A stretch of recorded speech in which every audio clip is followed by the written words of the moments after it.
Much. It is my pleasure to invite on stage Mr. Asaduddin Owaisi, a man. जितने ये हमें दिखते हैं उससे ज्यादा ये सोशल मीडिया पर वायरल होते हैं, इसलिए ओवैसी साहब आपसे गुफ्तगू करने का मजा ही कुछ और होता है। आप हमारे मंच पर आए and 20 years of times now, it's a special occasion when we want to exchange views on the noisy parliamentary democracy that we have in our country. Owaisi साहब, मैं सबसे पहले तो आपसे पूछना चाहूंगी, पार्लियामेंट में आपकी आवाज बहुत सुनाई देती है और आप हमेशा क्रिटिसाइज करते रहते हैं कि सरकार को क्या करना चाहिए। अब ये जो वेस्ट एशिया का युद्ध चल रहा है, इस पर आपके बहुत तीखे सवाल हैं।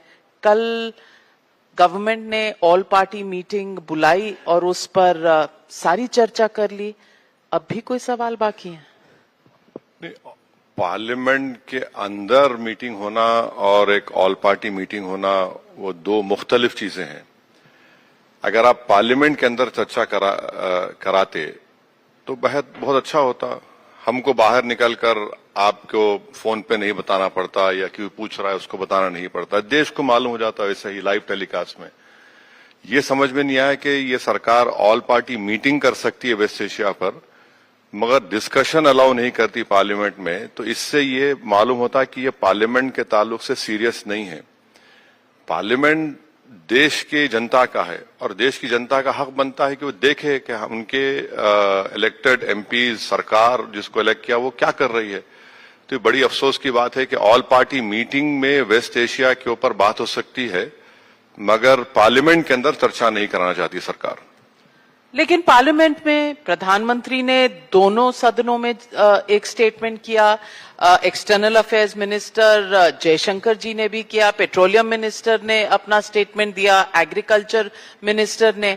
आपको लगता है कि जब युद्ध जारी हो तो कोई भी देश इंटरनेशनल पोजीशन इस तरह से ले सकता है या उसे लेना चाहिए, या इस वक्त सिर्फ नेशनल इंटरेस्ट पर सोचना चाहिए? जब चाइना से जंग चल रही थी 1960s में, पार्लियामेंट चल रही थी, क्वेश्चन आवर हो रहा था और पार्लियामेंट में चाइना की जंग के ऊपर डिबेट भी हुई। अब हम क्यों नहीं करा सकते? अच्छा, ये तो जंग में हम तो जंग नहीं लड़ रहे हैं, हम अफेक्टेड पार्टी हैं। हम अफेक्टेड इसलिए भी हैं कि एक तो सरकार की गलत फॉरेन पॉलिसी की वजह से, दूसरा हमारे करीब 1 करोड़ भारत के नागरिक वहां काम कर रहे हैं।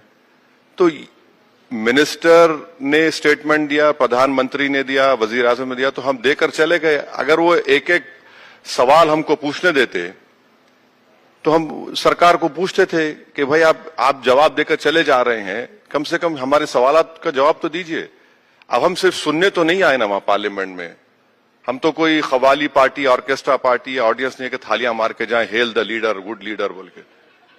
तो हमको तो पूछने का राइट है, आप सिर्फ बोल के चले जा रहे हैं और ये समझ रहे हैं। हाँ, एक बात जरूर बोलूंगा कि प्रधानमंत्री ने, नरेंद्र मोदी ने जो नेसेट में स्टेटमेंट दिया था उससे थोड़ा बेहतर पार्लियामेंट में बोला।